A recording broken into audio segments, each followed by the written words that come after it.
Jammu university के vice chancellor professor Umesh Rai ji, professor Vibha Tandon ji, director CSIR Indian institute of chemical biology,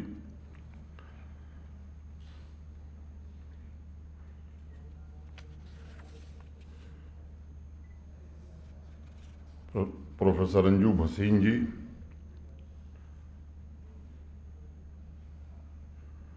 doctor Jyoti Wakhlu ji, SMVDU के vice chancellor professor Pragati Kumar ji, इस सभागार में उपस्थित जम्मू यूनिवर्सिटी के सभी senior professors, women scientist, innovators, students, देवियों, सज्जनों और मित्रों, 1 फरवरी को देश की संसद में 2024-25 का इंटरिम बजट प्रस्तुत करते हुए देश की वित्त मंत्री श्रीमती निर्मला सीतारमण जी ने 2 महत्वपूर्ण तथ्य देश के सामने रखे थे। पहला, साइंस, टेक्नोलॉजी, इंजीनियरिंग तथा मैथमेटिक्स यानी स्टेम कोर्सेस में देश की महिलाओं की हिस्सेदारी 43% हो गई है, जो पूरी दुनिया में सबसे अधिक है।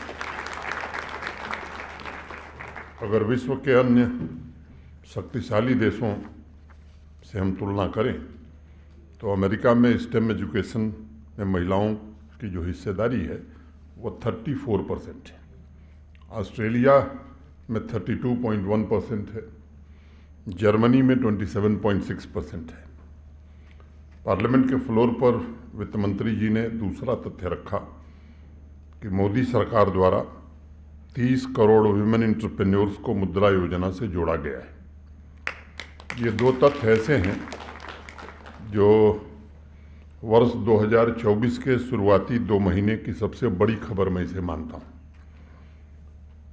वित्त मंत्री जी ने एक तीसरी घोषणा भी की जिस पर आपका ध्यान गया होगा, और मुझे लगता है कि ये भविष्य की सबसे बड़ी खबर बनने वाली है। उन्होंने पार्लियामेंट के माध्यम से देश को बताया कि 1 लाख करोड़ रुपए का फंड भारत सरकार ने स्थापित किया है, जो रिसर्च, इनोवेशन तथा डीप टेक टेक्नोलॉजी के सेक्टर में भारत की आत्मनिर्भरता सुनिश्चित करेगा।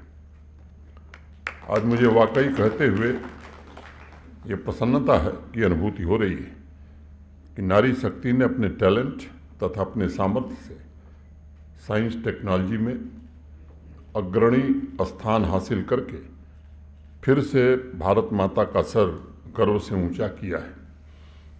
मैं समझता हूं कि जिस देश ने लंबे समय तक गुलामी का दंश झेला हो, जिस देश के मनोबल को ब्रिटिश शासकों ने तोड़ने का कोई कोर कसर न छोड़ा हो, आज उसी राष्ट्र में यह आंकड़ा पूरे भारतीय समाज को गौरवान्वित करता है। अभी कुलपति जी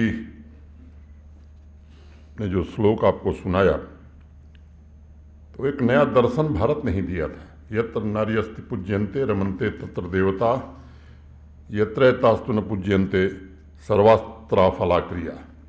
जहाँ महिलाओं की पूजा होती है वहीं देवता निवास करते हैं, और जहाँ स्त्रियों की पूजा नहीं होती है, उनका सम्मान नहीं होता है, वहाँ किए गए समस्त अच्छे कर्म निष्फल हो जाते हैं। ये मैं समझता हूँ कि भारत के अलावा, हमारे देश के अलावा दुनिया के किसी देश में ये सिद्धांत कभी प्रतिपादित हुआ नहीं। एक बार पुनः उस दर्शन को जीने का अवसर इस देश को मिला है, और भारत के माननीय प्रधानमंत्री श्रीमान नरेंद्र मोदी जी ने बड़े स्पष्ट रूप से कहा है कि नारी शक्ति, युवा, किसान और गरीब भारत की यही प्रमुख 4 जातियां हैं।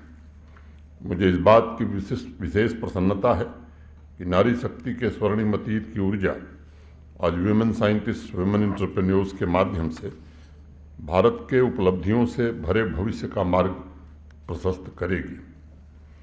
जब देश आज़ाद हुआ था तब यूनिवर्सिटी लेवल पर स्टेम एनरोलमेंट में सिर्फ बच्चियों की संख्या 5% थी। आज परिस्थितियां धीरे धीरे बदली हैं।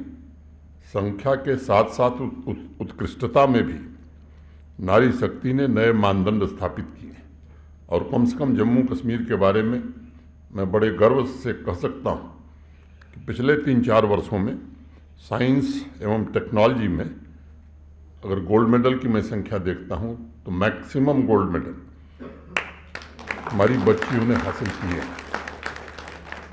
इनोवेशन को भी आज वही लीड कर रही हैं। अगर मैं आंकड़े की बात करूं तो जिस यूनिवर्सिटी के कन्वोकेशन में गया हूं मिनिमम 70% गोल्ड मेडल बच्चियों ने हासिल किया है। और अभी जो जम्मू में कृषि विश्वविद्यालय है कास्ट जम्मू, अभी उसके कन्वोकेशन में गया था तो 11 गोल्ड मेडल में 10 बच्चियों ने हासिल किया था। इनोवेशन को भी वो लीड कर रही हैं। इस गर्व की अनुभूति के साथ साथ मुझे समाज के इंटेलिजेंसिया से भी एक शिकायत है। लंबे समय तक प्राचीन काल का भारत अपने इतिहास, उपलब्धियों और चुनौतियों को लिपिबद्ध करने में अग्रणी रहा है। गुलामी के दौर के पश्चात हम अपना खुद के विजयी इतिहास लिखने की आदत को पुनर्जीवित नहीं कर पाए। इस तरह के कार्यक्रमों में कोई बुकलेट रिलीज हो जाती है, लेकिन विमेन इनोवेटर्स पर डेडिकेटेड किताब के लिए लोग अभी भी सरकार की ओर देखते हैं। साइंस, टेक्नोलॉजी, इनोवेशन में पश्चिम के देश भारत की नारी शक्ति से बहुत पीछे हैं, लेकिन वहाँ एक छोटी सी उपलब्धि पर 10 किताबें लिखने का रिवाज है। कई उदाहरण ऐसे हैं कि एक ही विमेन अचीवर पर 3-3 किताबें लिख दी गई और बड़े बड़े पब्लिशर्स ने उन्हें छापा और उन पर फिल्म भी बनने लगी। लेकिन हम बुकलेट पब्लिश करके अपने कर्तव्यों की तीसरी मान लेते हैं। मैं वीसी साहब से और ऑर्गेनाइजिंग कमेटी के सदस्यों से मेरा विनम्र निवेदन होगा कि इस बात को आप जरूर ध्यान करें। अगर किसी एक विमेन साइंटिस्ट या किसी एक महिला इनोवेटर के संघर्ष की उपलब्धियों पर एक किताब आती है तो कम से कम असंख्य बेटियों को प्रेरित करेगी और समाज के मनोबल को भी बढ़ाएगी। उसके अलावा इंटरनेशनल एजेंसी तक जानकारी भी पहुंचेगी कि भारत की नारी शक्ति की पूरी दुनिया में जय जयकार होने लगेगी। मैं एक बात कहना चाहूँगा कि समाज एवं सभी तरह के संस्थान जितनी जल्दी अपने मन से बात निकाल दें कि वो महिलाओं को एम्पावर कर रहे हैं, उतना ही जल्दी देश का भला होगा और भारत की प्रगति के लिए भी अच्छा होगा। हमें समाज के मन में एक नई सोच पैदा करनी होगी कि महिलाओं की वजह से समाज एम्पावर हो रहा है। जम्मू यूनिवर्सिटी महिलाओं को एम्पावर नहीं कर रही है, बल्कि महिलाओं की वजह से ही जम्मू यूनिवर्सिटी सशक्त हो रही है, सामर्थ्यवान बन रही है। यह भाव जब पूरे विश्वविद्यालय में पैदा होगा तो मैं समझता हूँ कि जिस मुहिम के लिए आज हम सब यहाँ इकट्ठे हुए हैं, उसे सफलता तक हम पहुँचाने में निश्चित रूप से कामयाब होंगे। उसी तरह साइंस, टेक्नोलॉजी, इनोवेशन, एंटरप्रेन्योरशिप की वजह से महिलाएं एम्पावर नहीं हो रही, बल्कि महिलाओं के पार्टिसिपेशन से साइंस, टेक्नोलॉजी, एंटरप्रेन्योरशिप ये एम्पावर हो रहा है। रिसर्च, इनोवेशन को नई गति मिल रही है। साइंस, टेक्नोलॉजी, इंजीनियरिंग तथा मैथमेटिक्स का क्षेत्र सशक्त हो रहा है।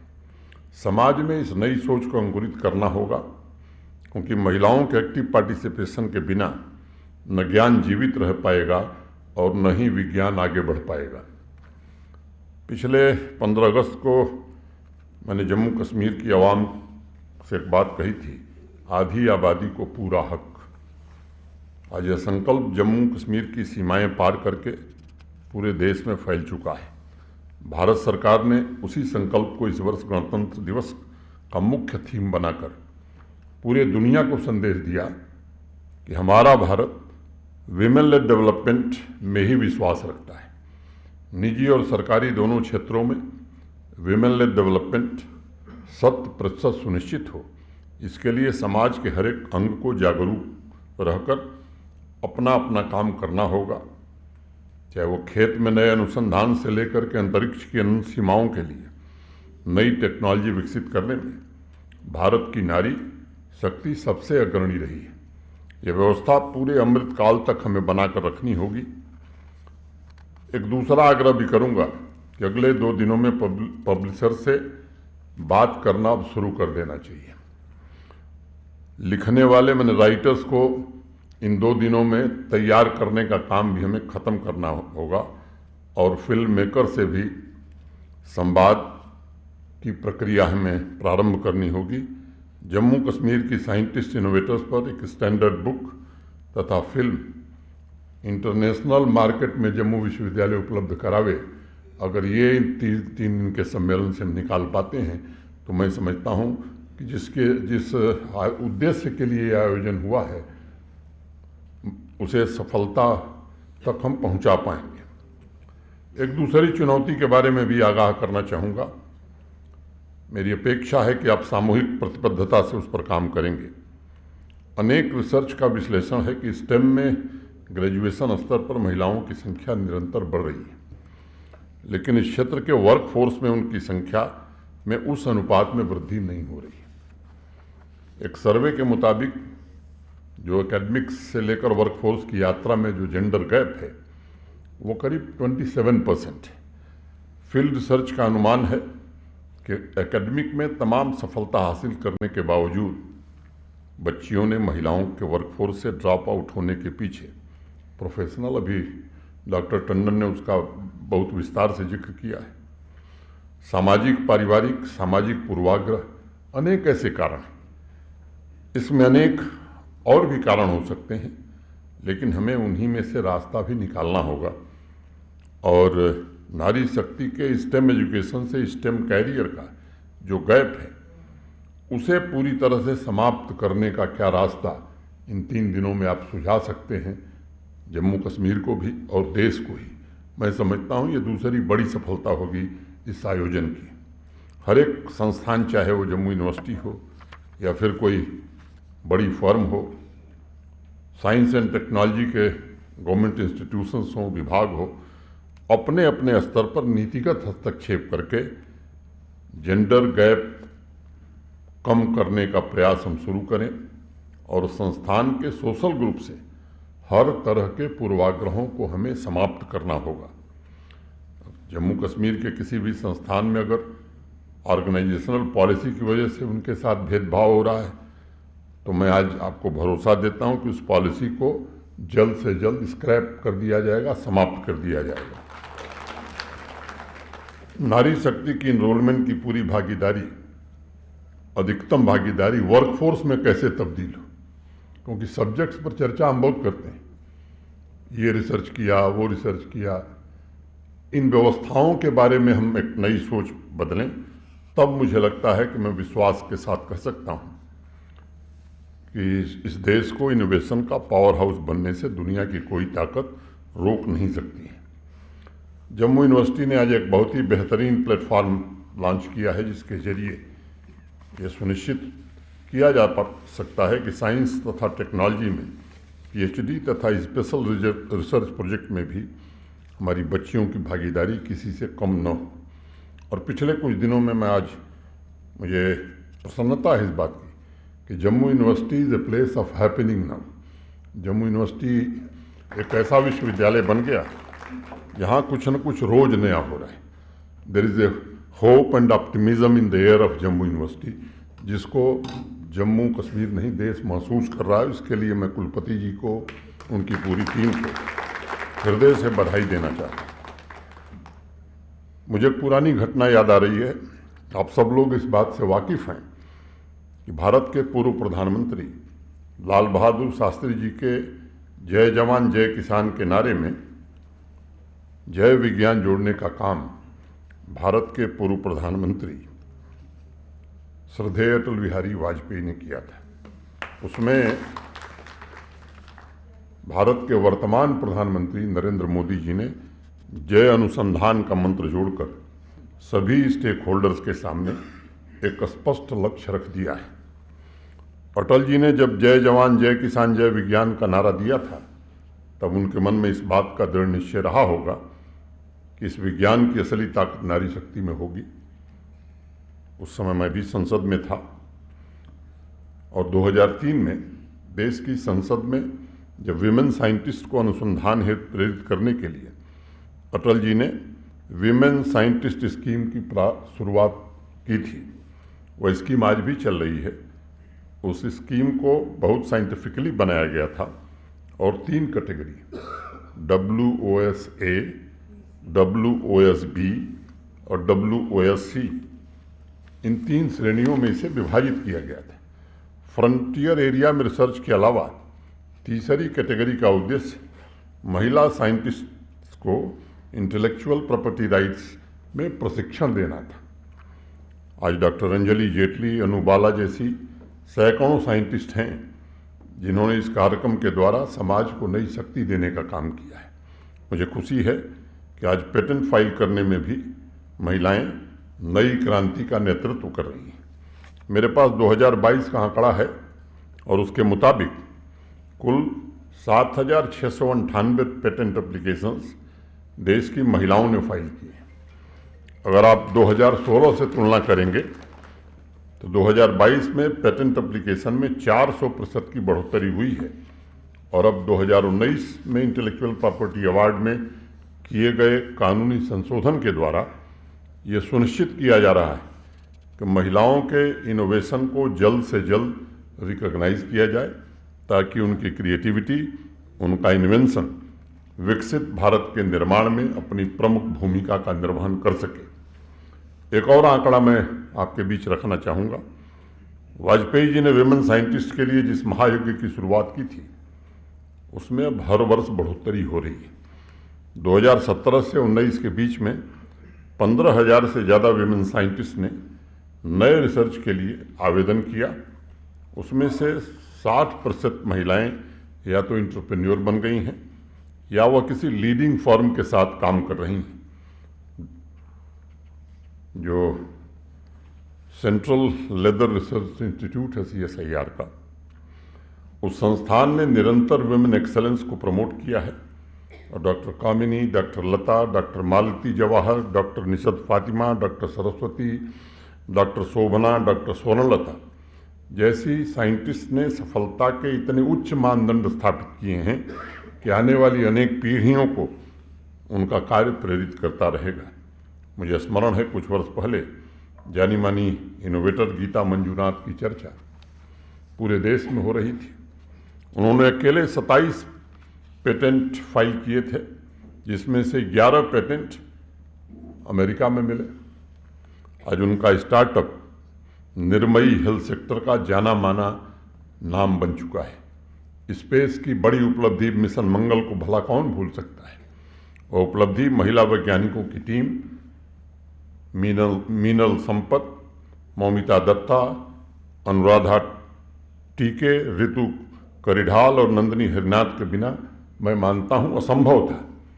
चंद्रयान 3 की सफलता में भी मीनल संपत, मौमिता दत्ता, अनुराधा टीके, ऋतु करिढाल, डॉक्टर VR ललितांबिका, नंदिनी हरिनाथ, मुथैया वनिता, अनेक ऐसे नाम हैं जिनका बहुत ही महत्वपूर्ण योगदान रहा है। आजकल हेल्थ सेक्टर में कटिंग एज टेक्नोलॉजी का इस्तेमाल जैसे डेटा ड्रिवन ट्रीटमेंट डिसीजन इत्यादि के लिए आरोग्य AI इनोवेशन की पूरे भारत में चर्चा है। इस स्टार्टअप की स्थापना डॉक्टर प्राप्ति जायसवाल ने किया था। अगस्ता सॉफ्टवेयर ने दुनिया का सबसे छोटा ECG डिवाइस बनाया है। इसकी संस्थापक नेहा रस्तोगी हैं। वैकल्पिक ऊर्जा के क्षेत्र में एग्री विजय कंपनी किसानों को समाधान आज प्रस्तुत कर रही है पूरे जोश के साथ पूरे देश में। इसकी स्थापना भी शोभा ने की है। ऐसे सैकड़ों महिला वैज्ञानिकों, टेक्नोलॉजी एक्सपर्ट्स के नाम हमारे सामने हैं जिन्होंने अपने अजेय सामर्थ्य से हर क्षेत्र में विजय गाथा लिखी है। मैं अपनी बात समाप्त करने से पहले 2-3 बिंदुओं पर आप सबसे निवेदन करना चाहूँगा। 2018 में एक जेंडर पैरिटी रिपोर्ट आई थी जिसके मुताबिक जेंडर इक्वलिटी गैप को पूरा करने के लिए, फिल करने के लिए GDP में 18% की वृद्धि की जा सकती है। आइए आज विमेन साइंस कांग्रेस के प्लेटफॉर्म पर इस पहले संकल्प को हम पूरा करने का विचार करें और जम्मू कश्मीर प्रशासन में जो बजटरी गैप है वो इसी वर्ष निश्चित रूप से भर दिया जाएगा। हर एक महिला साइंटिस्ट या स्टेम कोर्स से जुड़ी हुई हमारी बच्ची को आर्थिक तकनीकी संसाधन सुनिश्चित करने को अपना दूसरा संकल्प हम बनाएं। नीति आयोग के विमेन एंटरप्रेन्योरशिप प्लेटफॉर्म से जुड़कर जम्मू कश्मीर साइंस और टेक्नोलॉजी डिपार्टमेंट को एक स्पेशल सेल स्थापित करने की आवश्यकता है। एक लेटेस्ट रिसर्च के मुताबिक स्टेम पोस्ट ग्रेजुएशन में फीमेल पार्टिसिपेशन 56.11% है, जबकि मेल पार्टिसिपेशन 43.89% है। लेकिन पीएचडी में फीमेल पार्टिसिपेशन 40.81% है और मेल पार्टिसिपेशन 49.19% है। हमें ये भी सुनिश्चित करना होगा कि पीएचडी में भी महिलाओं का प्रतिशत पोस्ट ग्रेजुएशन जितना अगर न हो तो 50% जरूर हो। इसके लिए क्या उपाय हम सोच सकते हैं, इस पर भी आपको विचार करने की आवश्यकता है। यह व्यवस्था टीचिंग फैकल्टी में भी नज़र आनी चाहिए।